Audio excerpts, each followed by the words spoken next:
Olá, bom retorno às atividades não presenciais. Para matar a saudade dos nossos encontros presenciais, fica aqui uma imagem da nossa escola. O nosso foco esta semana será trabalhar calor e transferência de calor. Essa apresentação não elimina as leituras nem outros vídeos que eu possa indicar. Observe que o conceito de temperatura está vinculado a uma propriedade do corpo, ou seja, basicamente vinculado à energia cinética dos átomos, ou o grau de agitação dos átomos do corpo. Uma lei importante da termodinâmica é a chamada Lei Zero, que nos diz que se eu tenho um corpo A a uma temperatura A, o corpo B tendo a mesma temperatura que A, e esse corpo B tendo a mesma temperatura que o corpo C, podemos afirmar com certeza que a temperatura do corpo A será igual à temperatura do corpo C. Essa é um princípio importante para entendermos os termômetros. A dilatação térmica é uma consequência imediata da alteração da temperatura do corpo. Não vamos estudar a dilatação térmica nesse momento, porém, para vocês que são da área de meteorologia, é importante entender que um gás, uma vez aquecido, há um processo de dilatação do gás. Esse processo da dilatação vai alterar a pressão desse próprio gás. Temos aqui uma representação pictórica de um termômetro. O termômetro é constituído de 3 partes, um tubo capilar, uma haste e um bulbo. A substância termométrica vai dentro do bulbo, que pode ser o álcool ou mercúrio.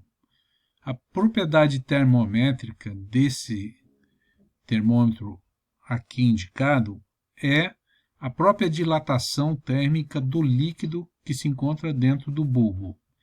E a grandeza termométrica, que é aquela que nos permitirá fazer uma aferição do aumento ou diminuição da temperatura, nesse caso é a altura da coluna do bulbo, representado pela letra H.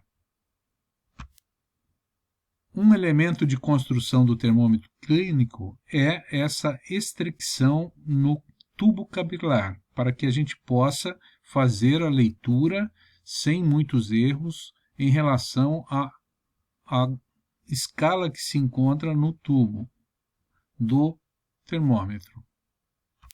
Temos diversos tipos de termômetro. Um dos termômetros bastante usados são termômetros de lâmina bimetálica. Essa lâmina amarela e cinza, elas são chamadas bimetálicas para representar 2 metais de diferente dilatação. À medida que esse bimetálico é aquecido, ele tende a se curvar para cima ou para baixo, dependendo do aumento ou diminuição da temperatura. E nesse sentido, você poderá agregar uma escala e poder fazer a aferição da temperatura.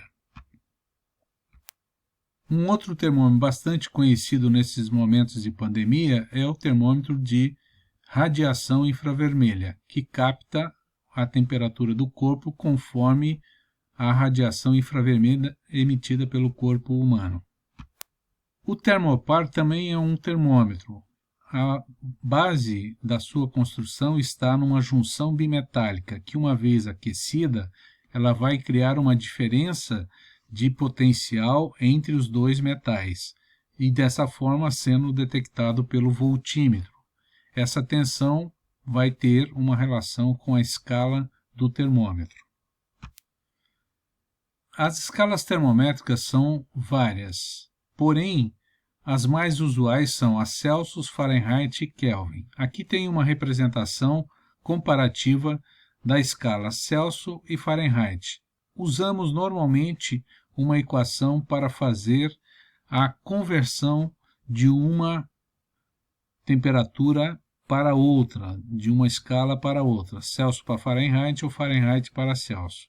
Destacado em azul, nós temos a equação que possibilita essa conversão de temperaturas de uma escala para outra.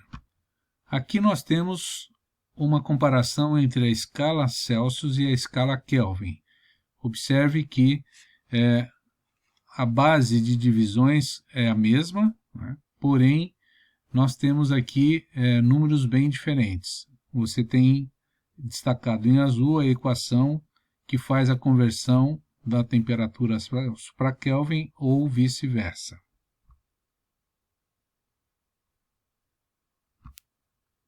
Além da temperatura, outro conceito fundamental nesse curso de termologia é o conceito de calor. Calor, diferentemente da temperatura, ele diz respeito a uma troca de energia entre dois sistemas térmicos. Portanto, o calor não é uma propriedade do corpo. O calor sempre está relacionado com a transferência de energia de um corpo para o outro. Nesse caso, na figura, representando a transferência de energia de um fogo, né, para uma barra e da barra para a mão da pessoa.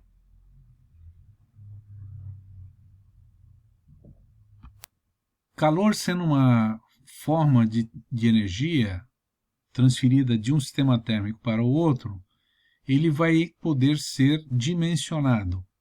E a regra para dimensionar esse calor é usar a substância água como referência e a partir do valor de uma temperatura base de 14,5 graus Celsius, o aumento de 1 grau ocorrido por fornecer energia ao corpo representa exatamente o padrão de energia, que nós vamos chamar de 1 quilocaloria, ou no Sistema Internacional de Medida, joules. Temos aí a relação de conversão de caloria para joules. Um aspecto fundamental para o meteorologista é entender os mecanismos de transferência de calor. Aqui nós temos a representação das possíveis transferências de calor entre sistemas térmicos, como continente e mar, ou entre o ar e o corpo humano.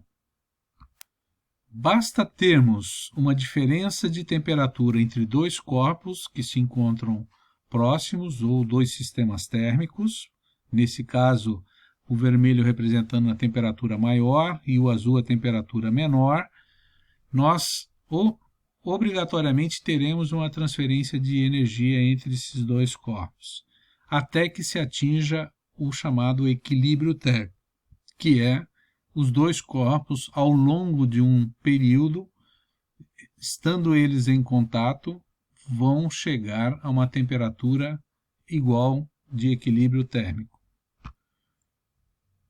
A primeira forma de transferência de calor denominamos de condução.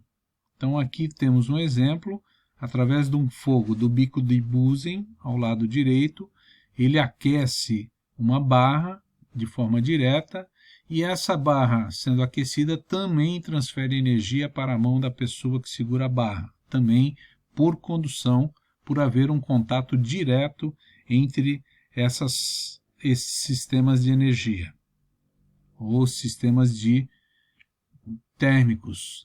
Temos aqui o sistema térmico mão, o sistema térmico barra e o sistema térmico bico de Bunsen. Em se tratando de transferência de energia por condução, devemos levar em consideração a condutibilidade térmica do material. Temos aqui uma tabela com alguns materiais diferentes para mostrar que cada material tem uma condutibilidade térmica diferente. Quanto maior a condutibilidade térmica, maior é a facilidade de transferência de energia através do corpo. Nesse caso, podemos ver que a prata é um bom condutor de calor e o isopor e o ar são isolantes térmicos.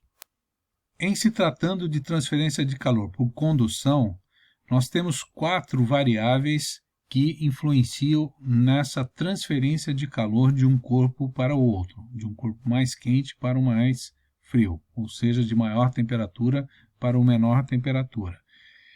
Vamos denominar essa transferência de calor no tempo de fluxo de calor e, portanto, a equação que aparece aí do H representa exatamente essas influências que vão ocorrer na transferência de calor. 3 influências são diretamente proporcionais à transferência de calor, que é a condutibilidade térmica, representada pela letra K, a área de contato entre esses corpos, representado pela letra A, e a diferença de temperatura entre esses corpos, representado pela subtração TH-TC. Um fator contribui de forma inversamente proporcional ao fluxo, ou seja, a espessura do material que separa os dois corpos. Nesse caso, é o L.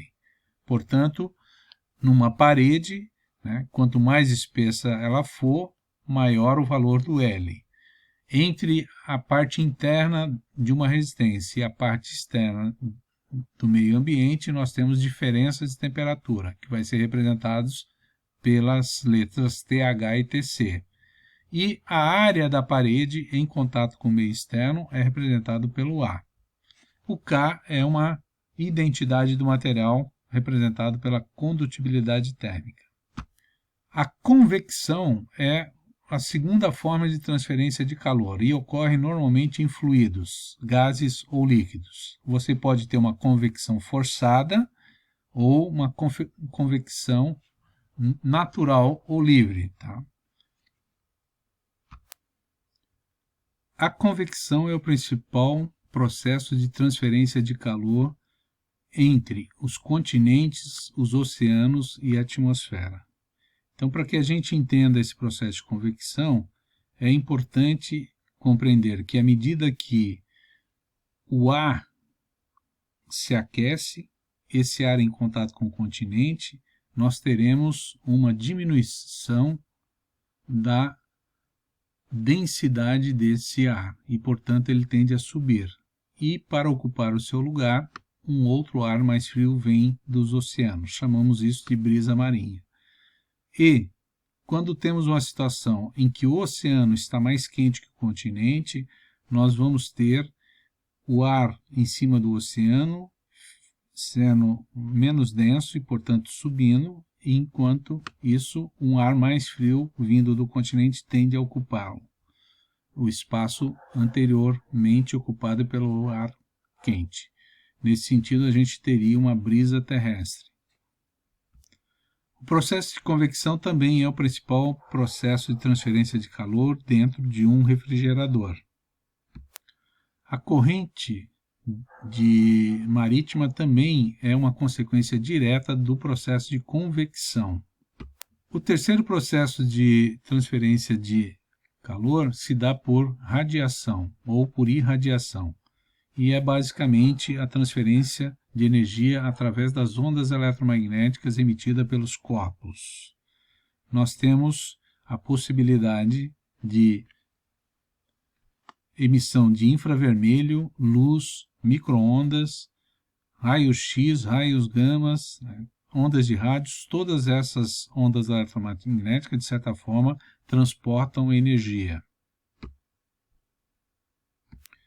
A sensação de calor que temos ao estar próximo de um corpo quente se deve principalmente à radiação infravermelha, emitida pelo corpo quente.